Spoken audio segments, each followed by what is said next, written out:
నోవాహు యెహోవా దృష్టికి కృప పొందినవాడాయను. నోవాహు వంశావళి ఇదే. నోవాహు నీతిపరుడును, తమ తరములో నిందారహితుడై ఉండెను.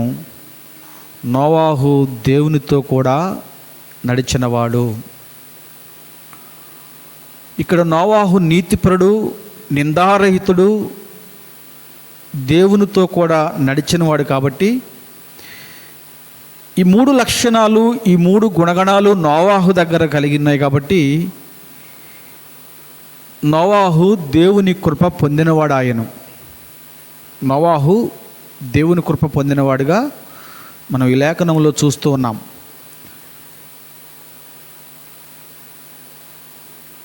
ఆ తరము వారిలో అందరూ నిందించేవారిగా, హేళన చేసేవారిగా, పాపము చేసేవారిగా ఉన్న తరములో నోవాహు నిందారహితుడిగా కనిపించాడంట దేవుడికి.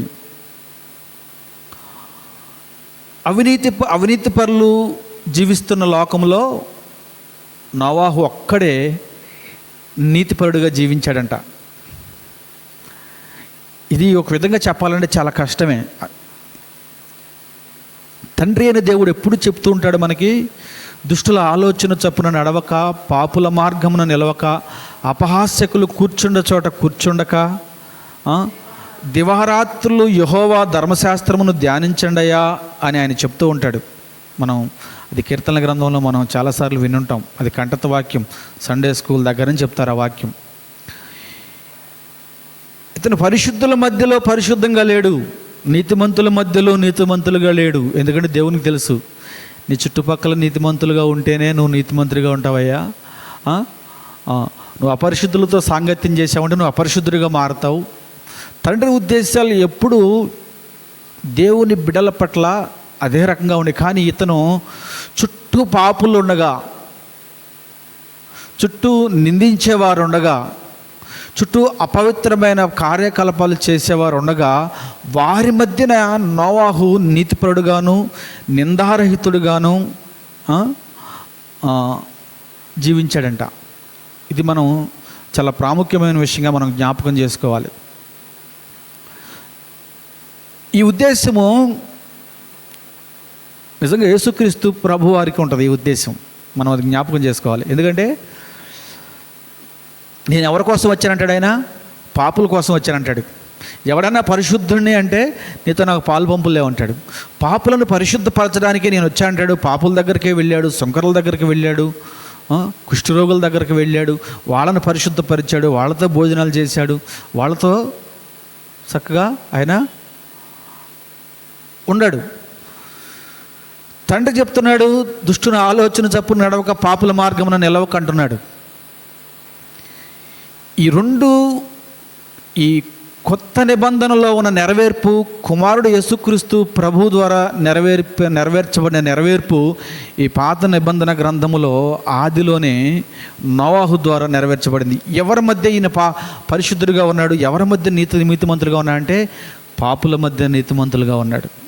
లోకం అంతా చెడిపోయి ఉన్నప్పుడు, దేవుడు లోకమును చూసినప్పుడు అది చెడిపోయినదిగా ఉండెను. భూమి సమస్త శరీరులు తమ మార్గమును చెరిపివేసుకుని ఇండిరి. దేవుడు నోవాహుతో అంటున్నాడప్పుడు, సమస్త శరీరాల మూలముగా బలత్కారముతో నిండి ఉన్నది గనక నా సన్నిధి వారికి అంతము వచ్చి ఉన్నది. ఇదిగో వారిని భూమితో కూడా నాశనము చేస్తాను అని దేవుడు వాగ్దానం చేశాడు. అంటే అలాంటి పాపపూరితమైన జనముల మధ్య నోవాహు నీతిమంతుడిగా బ్రతుకుతూ ఉన్నాడు. ఇది మనం జ్ఞాపకం చేసుకోవాలి. నీతిమంతుడిగా బ్రతుకుతూ ఉన్నాడు. ఇది చాలా కష్టమైన పనే. నేను అంటాను, కుటుంబంలో ఇద్దరు భార్యాభర్తలు అసమాధానంగా ఉంటూ, ఎప్పుడు గిల్లిగిజ్జలు ఆడుకుంటూ, తిట్టుకుంటూ, కొట్టుకుంటూ ఉంటూ పిల్లల్ని అంటారంట, అరే మీరు మాత్రం కొట్టుకోకూడదు,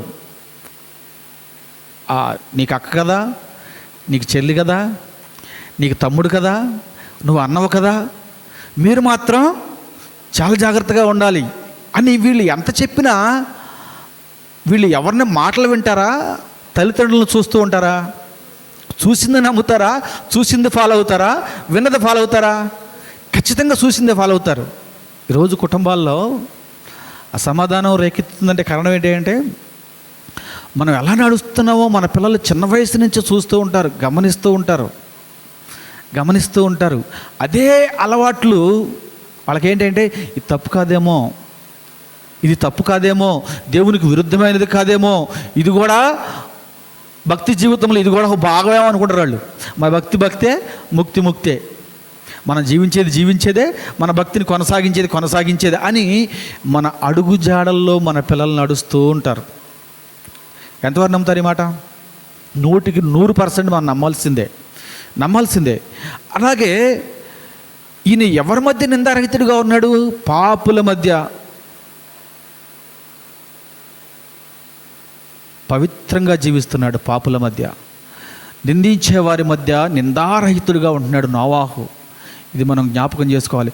మన కుటుంబాల్లో మన పితరులు ఎలాంటి వారైనా, మన పితరులు ఎలాంటి జీవితాన్ని జీవించినా, వారి కుటుంబాల సమాధానం ఉన్నా, నీతిగా బ్రతకపోయినా, క్రీస్తును వెంబడిస్తున్న మనం జీవించవలసిన విధానం ఏమిటంటే నిందారహితుడిగా జీవించాలి, నీతిమంతుడిగా జీవించాలి. ఇది ఎప్పుడు వస్తుందంటే దేవునితో మనం నడుస్తున్నప్పుడు. అందరూ నడుస్తున్నాం కదా దేవుడితో అంటాం, అందరూ నడుస్తున్నాం కదా. మనం నడిచే నడక మన ప్రవర్తనను మార్చగలిగితే, మన బ్రతుకు తీరును మార్చగలిగితే దేవుని కృపను పొందుకుంటాం. కృప కోసం మనం తాపత్రయపడుతూ ఉంటాం. తెల్లవారు లేచిన దగ్గర నుంచి దేవుని కృప కావాలయ్యా. నిజానికి అయ్యా, మాకు ఈ భాగ్యనగరంలో గృహం కొనుక్కోవడం చాలా కష్టం. నిజానికి మాకున్న ఆదాయంతో అది అసాధ్యమే, కానీ నీ కృప ఉంటే మేము కొనేసుకుంటాం, నీ కృప ఉంటే మేము కట్టేసుకుంటాం అంటూ దేవుని కృప కోసం మనం ఉదయం లేచిన దగ్గర నుంచి కృప కోసమే ప్రాకులాడుతాం. ప్రతి ప్రార్థనలో దేవుని కృప కోసమే, బిడ్డల గురించి, మన గురించి అన్ని కృప కోసమే మనం అంటున్నాడు. దేవుని కృపను మనం పొందుకోవాలంటే మొదటిగా నోవాహు నీతిమంతుడిగా బ్రతికాడు, నిందారహితుడిగా బ్రతికాడు, దేవునితో నడిచాడు. ఈ 3 లక్షణాలు కలిగి ఉన్నాయి కాబట్టి దేవుని కృపను నోవాహు పొందుకున్నాడు అని మనం చదివిన లేఖన భాగంలో స్పష్టంగా రాయబడింది. ఒక 3 చాలామంది ఉన్నారు బైబిల్ గ్రంథంలో. దేవుని కృపను పొందుకున్నవారు చాలామంది ఉన్నారు. కానీ మనం ఒక 3 చూసుకుని, అంటే ఆ 3 ఉన్న లక్షణాలను మనం చూసుకుని, ఆ లక్షణాలు మనలో ఉన్నవో లేవో మనం ఒక పరిశీలన చేసుకుని దేవుని కృపను పొందుకోవాలంటే మనం ఏం చేయాలి అని ఒక 3 వ్యక్తులను చూసుకుని మనం ఈరోజు ఈ యొక్క వాక్య భాగాన్ని ముగించుకుందాం. మొదటి కొరింథీయులు రాసిన పత్రిక 15వ అధ్యాయము 9వ వచనాన్ని చూసుకుందాం. పౌలు గారు దేవుని కృపను పొందుకున్నాను అంటాడు. ఆయన నోవాహు దేవుని కృపను పొందుకున్నట్టు మనం చూసాం ఇందాక.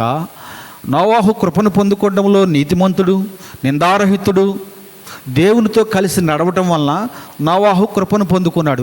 దానితో పాటుగా కొన్ని లక్షణాలను మనం ఈరోజు చూద్దాం పౌలు గారిలో. మొదటి కొరింథీయులు రాసిన పత్రిక 15వ అధ్యాయము 9వ వచనాన్ని మనం చూసినట్లయితే, ఎలయనగా నేను అపోస్తులందరిలోనూ తక్కువ వాడను, దేవుని సంఘమును హింసించినందున అపోస్తులు అనబడుటకు యోగ్యుడను కాదు, అయినను నేనేమై ఉన్నానో అది దేవుని కృప వలనే అయ్యున్నాను. మరియు నాకు అనుగ్రహింపబడిన ఆయన కృప నిష్ఫలము కాలేదు కానీ వారందరికంటే నేను ఎక్కువగా ప్రయాసపడితిని. ప్రయాసపడినది నేను కాదు, నాకు తోడయ్యున్న దేవుని కృపయే. హల్లెలూయా. మనకి చదివిన వాక్య భాగంలో ఏం కనబడుతుంది? అయ్యా, అపోస్తులందరికంటే నేను తక్కువ వాడిని అయ్యా, అపోస్తులందరికంటే నేను చాలా తక్కువ వాడిని. ఎందుకంటే క్రీస్తు సంఘాన్ని హింసించాను, క్రీస్తు సంఘాన్ని బాధలు పెట్టాను, రకరకాలుగా బాధలు పెట్టాను. వాళ్ళందరికంటే నేను తక్కువ వాడినే, కానీ దేవుడు నన్ను తక్కువ చేయలేదు. నన్ను కూడా వాళ్ళతో పాటుగా నిలవబెట్టాడు, అపోస్తులుగా నిలవబెట్టాడు. 14 పత్రికలు రాయటానికి దేవుడు కృప చూపించాడండి పౌలుకి. దానికి కారణం ఏంటి తెలుసా? తగ్గింపు తత్వం. ఎప్పుడైతే మనం తగ్గించుకుంటామో దేవుని కృపను పొందుకుంటాం. నేను ఏమై ఉన్నానో కేవలము దేవుని కృపే అంటున్నాడు ఆయన. పౌలు జీవితాల్లో కష్టాలు లేవంటే భయంకరమైన కష్టాలు. 1 దెబ్బలు 5 సార్లు తిన్నాడు ఆయన. యేసుక్రీస్తు ప్రభువారు ఒక్కసారి 1 దెబ్బలు తింటే పౌలు గారు 5 సార్లు తిన్నాడు. అయినా కూడా అందులో సంతోషం ఉందండి ఆయనకి. శ్రమల్లో సంతోషం ఉంది, కష్టాల్లో సంతోషం ఉంది ఆయనకి. అంతకు ముందు సంతోషం గడిపాడు, విచ్చలవిడి గడిపాడు. అతన్ని వేరే వాళ్ళు దుఃఖపెడతాం, బాధించడం తప్పితే అతను బాధపడటం ఎప్పుడు అతను తెలియదు.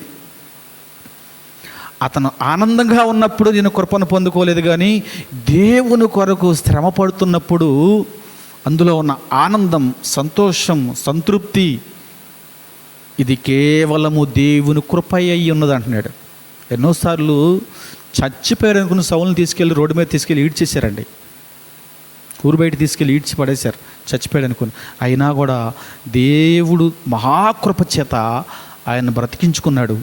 ఆ మాటల్లో ఏం కనపడుతుందంటే తగ్గింపు. ఎప్పుడైతే మనల్ని మనం తగ్గించుకుంటామో, మన గర్వమును విడిచిపెడతామో, నిందారహితుడుగా ఉంటామో, దేవుని కృపని మనం పొందుకుంటామని లేఖనాలు చెబుతూ ఉన్నాయి. పౌలు గారి ద్వారా మనం నేర్చుకోవాల్సింది ఏంటంటే తగ్గింపు జీవితాన్ని మనము అలవరుచుకోవాలి. గర్విష్ఠులు ఈరోజు మనం గర్వం అనేది లోకాన్ని ఏలుబాటు చేస్తుందండి. ప్రతి గర్వం అనేది లోకమును ఏలుబాటు చేస్తుంది. అహంకారం ఏలుబాటు చేస్తుంది, గర్వం ఏలుబాటు చేస్తుంది. దానికి గల కారణం ఏంటంటే ఎప్పుడైతే తన్ను తాను తగ్గించుకుంటాడో, లోకసువార్త 14:11 మాట్లాడుతుంది కదా, ఎవడైతే తన్ను తాను తగ్గించుకుంటాడో వాడు హెచ్చించబడతాడు. హెచ్చించబడటమే కాదు, పౌలు హెచ్చించబడలేదంటారా? అపోస్తులతో సమానమైన హోదాలో ఉన్నాడండి పౌలు ఈరోజు. దానికి గల కారణం ఏంటంటే తన్ను తాను తగ్గించుకున్నాడు కాబట్టి దేవుని కృపను పొందుకున్నాడు అంటాడు. మన దైనందిన జీవితాల్లో మనం చేయవలసింది ఏంటంటే మనం గర్విష్ఠులుగా కాక, అహంకారులు ఏం చూసి మనం గర్వించాలని. నిజంగా ఈ లోకంలో మనం ఏమి సంపాదించుకున్నా కూడా అది అశాశ్వతమైనదే. మన వెనక ఏది రాదు. మనం ఉత్తి చేతులతో వచ్చాం తల్లి గర్భం నుంచి, మళ్ళీ ఉత్తి చేతులతోనే వెళ్ళాలి. ఏది మనం పట్టుకెళ్ళాం. ఆఖరికి మనకి మొలనున్న మొలతాడు కూడా ఉంచడం, మన మెడలో ఉన్న చైన్ కూడా, ఏది పసుపు తాడు కూడా ఏది ఉంచరు. మనం వెళ్ళేటప్పుడు ఉత్తి చేతులతోనే తల్లి గర్భం ద్వారా ఎలా అయితే వచ్చామో మనం అదే రకంగా మనం వెళ్ళిపోవాలి. వేటిని చూసి మనం అతిశయపడాలంటే నిజంగా నీతిమంతుడైతే గర్వించవచ్చు. నేను నీతిమంతుడయ్యా, అందులో గర్వపడాలి. నిజంగానే పరిశుద్ధుడిని దాన్ని బట్టి మనం గర్వించాలి. కానీ మనము కలిగి ఉన్న వాటిని చూసి మనం గర్వించటం వల్ల ఎందుకంటే ఈరోజు సెల్ఫ్ డబ్బా, నా డబ్బా నేను కొట్టుకోవాలి, ఎవరో కొట్టరు. నా డబ్బా నేను కొడితేనే నా వెనకున్న వాళ్ళు కొడతాకి సిద్ధపడుతున్నారు. అందుకనే మనని మనం హెచ్చించుకోవటం వల్ల, గర్వించటం వల్ల చాలా ప్రమాదాలు. గర్వించడం వల్ల మనమే లాస్ అయిపోతాం, మనమే కోల్పోతాం, దేవుని కృపను కోల్పోతాం, దేవుని దగ్గర నుంచి పొందుకోవాల్సిన ఆశీర్వాదాలు. అది తెలుసుకున్న పౌలు తను తాను తగ్గించుకుంటున్నాడు. ఏమని? అయ్యా, నేను అపోస్తులందరికంటే నేను తక్కువవాడిని అయ్యా, అపోస్తులందరికంటే నేను తక్కువవాడిని. పెద్ద పెద్ద మందిరాల్లో సాక్షి చెప్తూ ఉంటారు. రెవెన్యూ డిపార్ట్మెంట్లో మంచి మంచి ఉద్యోగాలు చేసిన వాళ్ళు, ఆర్డీఓలు, ఎంఆర్ఓలు, అసిస్టెంట్ కలెక్టర్లు కూడా వచ్చి పెద్ద పెద్ద మందిరాల్లో వచ్చి గబగబా మందిరాలు ఓడి చేయటం, బాత్రూములు కడిగేయటం, చెప్పుల దగ్గర స్టాండ్లో పడేసిన చెప్పులు తీసుకెళ్ళి స్టాండ్లో పేరుస్తూ ఉంటారంట. వాళ్ళకి ఏం అవసరం అండి? వాళ్ళకి తెలుసుకున్నారు సత్యాన్ని. అయ్యా, నేను ఈరోజు ఈ స్థితిలో ఉన్నానంటే నా తెలివి, నా జ్ఞానమో కాదు, కానీ కేవలము దేవుని కృపయ్యి ఉన్నది అని వాళ్ళు తెలుసుకున్నారు. కాబట్టి వాళ్ళని తగ్గించుకుని దేవుడు కనపరుచుకుంటున్నారు. వాళ్ళు నిజంగా మందిరంలో ఏ ఒక్కరాలు గమనించరు. ఈయన ఒక ఎంఆర్ఓ అని, లేకపోతే ఒక ఆర్డీఓ అని, ఒక రెవెన్యూ డిపార్ట్మెంట్ సంబంధించిన ఆఫీసర్ని ఎవరు గమనించరు. ఎవరిని గమనిస్తే వాళ్ళకి తీనిస్తారా? ఓడవనిస్తారా? ఆ చెప్పులు తీనిస్తారా? ఆ బాతులు కరణిస్తారా? అయ్యో సార్ మీరు పక్క జరగని చెప్పేసి ఎవరో మనలాంటి వాళ్ళు ఎవరో వెళ్ళిపోయి ముందు వాళ్ళ చేతుల్లో చీపురు ఆయన లాగేసుకుంటాం. ఎందుకంటే వాళ్ళతో మనకి ఎప్పుడైనా పని ఉన్నప్పుడు మళ్ళీ వాళ్ళు ఎవరికి కనపరుస్తారంటే వాళ్ళ అధికారముని దేవునికి కనపరుస్తారు. మనుషుల మధ్య గర్వాన్ని, తన అధికారాన్ని ఏమాత్రం కనిపించరు. వాళ్ళు అంత తగ్గింపు జీవితంలో ఉన్నారు కాబట్టి దేవుని కృపను పొందుకున్నవారు ఉన్నతమైన స్థానంలో ఉన్నారు అని లేఖనం. పౌలు గారు కూడా అంటున్నాడు, అయ్యా నేను అపోస్తుల కంటే చాలా స్వల్పమైన వాడిని, చిన్నవాడిని, నాకు అసలు ఏ అర్హత లేదు అపోస్తులుడు అనిపించుకోవడానికి అని ఎప్పుడైతే తను తాను తగ్గించుకుని జీవిస్తున్నాడో దేవుని కృప అతనికి తోడై ఉన్నది. నేను ఏమై ఉన్నానో అది దేవుని కృప అయి ఉన్నది అంటాడు అంతే. దేవుని కృప అయి ఉన్నది అంటాడు అంతే. మొదటిగా. రెండవదిగా లూకాసు వార్త మనం ఇందాక నేర్చుకుంది తగ్గింపు ద్వారా కృపను పొందుకుంటాం. మొదటిగా నీతిగా బ్రతకటం ద్వారా, నిందారహితంగా బ్రతకటం ద్వారా, దేవునితో కలిసి నడవటం ద్వారా మనం దేవుని కృపను పొందుకుంటాం. రెండవదిగా మనం తగ్గించుకోవడం ద్వారా దేవుని కృపను పొందుకుంటాం. మూడవదిగా లూకాసు వార్త 23వ అధ్యాయము, లూకాసు వార్త 23వ అధ్యాయము 43వ వచనాన్ని మనం చదువుకుందాం ఒకసారి.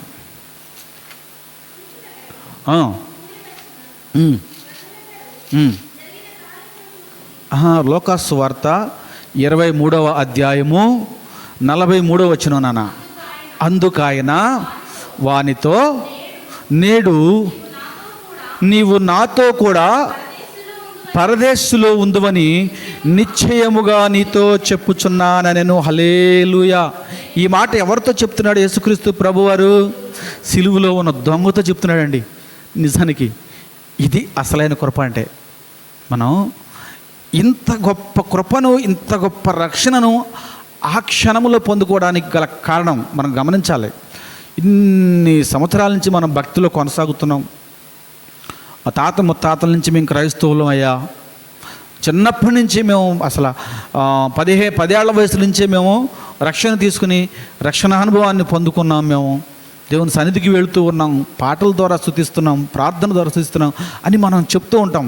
కానీ మన భక్తి జీవితం ఎలా ఉంటుందో మనకు తెలీదు. మనం చివరికి వెళ్ళేసరికి మన ప్రయాణం నిజంగా దేవుని కృపను పొందుకుంటామా, దేవుడు మన కొరకు సిద్ధపరిచిన రాజ్యానికి మనం చేరతామా అనేది మనం నిర్ణయించలేం, చెప్పలేం. మన వల్ల కాదు. ఇక్కడ ఒక దొంగ చెప్తున్నాడండి, ఒక దొంగకు చెప్తున్నాడు, నేడు నీవు నాతో కూడా పరదేశంలో ఉందువు. ఎంత గొప్ప కృప చూడండి, ఎంత గొప్ప కృప. అతను ఏ రోజు మందిరానికి వెళ్ళిన వాడు కాదు, ఏ రోజు ప్రార్థించిన వాడు కాదు, ఏ రోజు బాప్తిస్మ అనుభవం అస్సలు లేదు. అయినా కూడా దేవుని కృపను పొందుకోవడానికి గల కారణం ఏంటంటే పశ్చాత్తాపం. తనకు దొంగని చాలా నేరాలు చేశాను, చాలా ఘోరాలు చేశాను, నేను అనుభవిస్తున్న శిక్ష నాకు న్యాయమైనదే.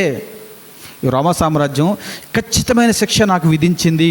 ఎందుకంటే నేను మహాపాపిని, నా ద్వారా ఎన్నో కుటుంబాలను విచ్ఛిన్నం చేశా, ఎంతోమంది స్త్రీలను భర్తలు లేకుండా చేశా, ఎంతోమంది భర్తలను స్త్రీలు లేకుండా చేశా, పిల్లలను దూరం చేశా, వాళ్ళ సంపదను దోచుకున్న ఘోరమైన పాపిని. కాబట్టి నేను అనుభవిస్తున్న శిక్ష నాకు న్యాయమైనది అని తను అనుకున్నాడు. కాబట్టి పశ్చాత్తాపడ్డాడు.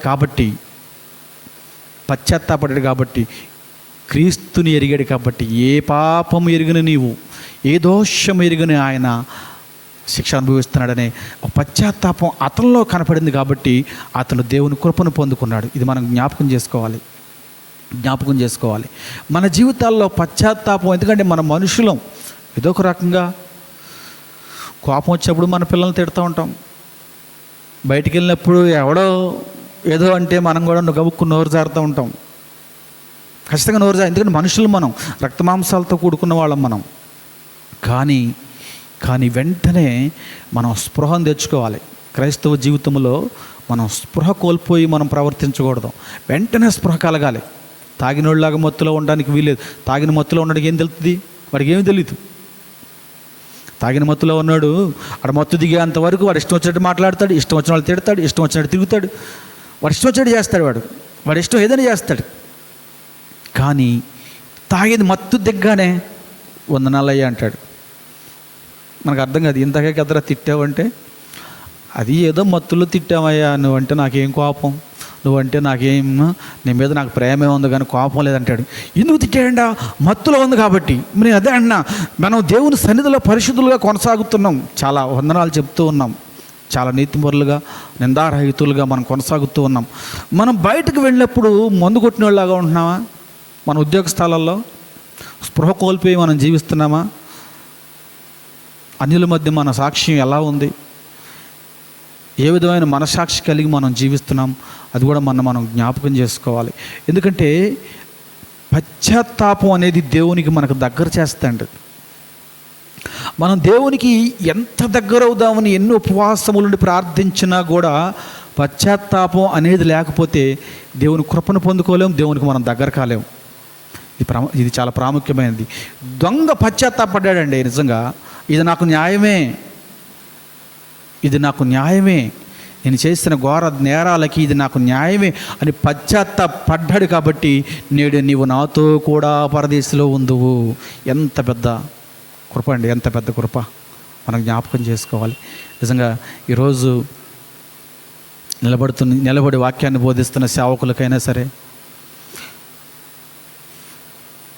2-3 తరాల నుంచి మేము క్రైస్తవులని చెప్పుకుంటూ దేవుని సన్నిధిలో కొనసాగుతున్న విశ్వాసులకైనా సరే ఇంత పెద్ద కృప ఉందంటారా? ఇంత మనం గమనించుకోవాలి.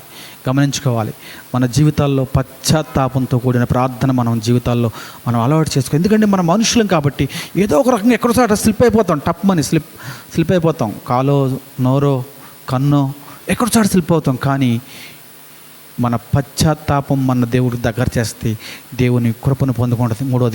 మొదటిగా నీతిమంతుడైన నోవాహు, నిందారహితుడైన నోవాహు దేవుని కృపను పొందుకున్నాడు.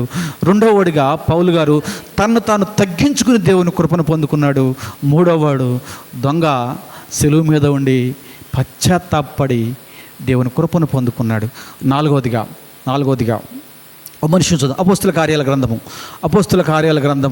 9వ అధ్యాయం ఒకసారి చూద్దాం. అపోస్తుల కార్యాల గ్రంథము 9వ అధ్యాయం చూద్దాం.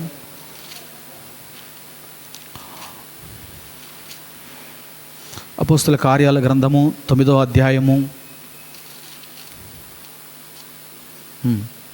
36 నుంచి 40 వచనం వరకు ఒకసారి చదువుకుందామా?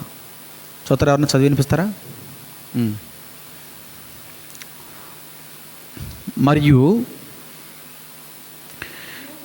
ఎప్పేలో తబితా అనే ఒక శిష్యురాలు ఉండెను. ఆమెకు భాషాంతరమున దోర్కా అని పేరు.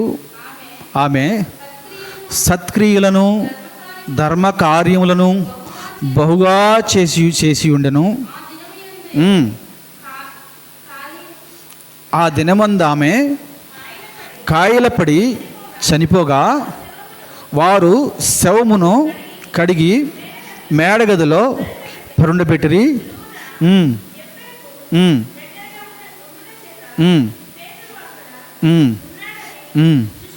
శిష్యులు విని అతడు తడవు చేయక తమ యొద్దకు రావాలని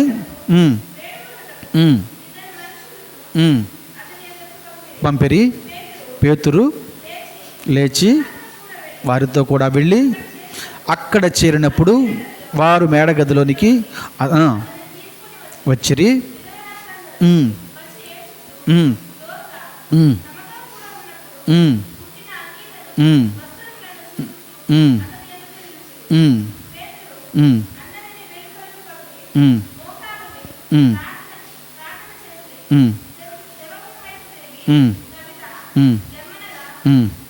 ఆమె కన్నులెత్తి తెరిచి పేతురును చూసి లేచి కూర్చొని హల్లెలూయా. ఈ మాటను మనం జ్ఞాపకం చేసుకోవాలి. ఈ తబితా అనే స్త్రీ చనిపోయింది. ఈమె చనిపోగానే ఆ చుట్టుపక్కల ఉన్నవాళ్ళు చనిపోయింది కదా అని చెప్పేసి వెంటనే బాక్స్ తెప్పించాం, లేకపోతే పాడిగట్టే పంపించలా. అయ్యో, ఇంత మంచి వ్యక్తి, ఇంత 10 మందికి ప్రయోజనమైన వ్యక్తి, ఇంత మంచి వ్యక్తి చనిపోవటం ఏంటి అని చెప్పేసి గబగబా వాళ్ళు ఏం చేశారంటే, దగ్గరలో పేతురు గారు ఉన్నారు, యేసుక్రీస్తు ప్రభు వారి శిష్యులు ఉన్నారు, చనిపోయిన వారిని కూడా ఆయన లేపుతున్నారంట అని గబగబా ఆ చనిపోయిన వ్యక్తికి స్నానం చేసి శుభ్రంగా మేడగడి మీద పడుకోబెట్టి ఆ పేతురు గారి దగ్గరికి పంపించారంట.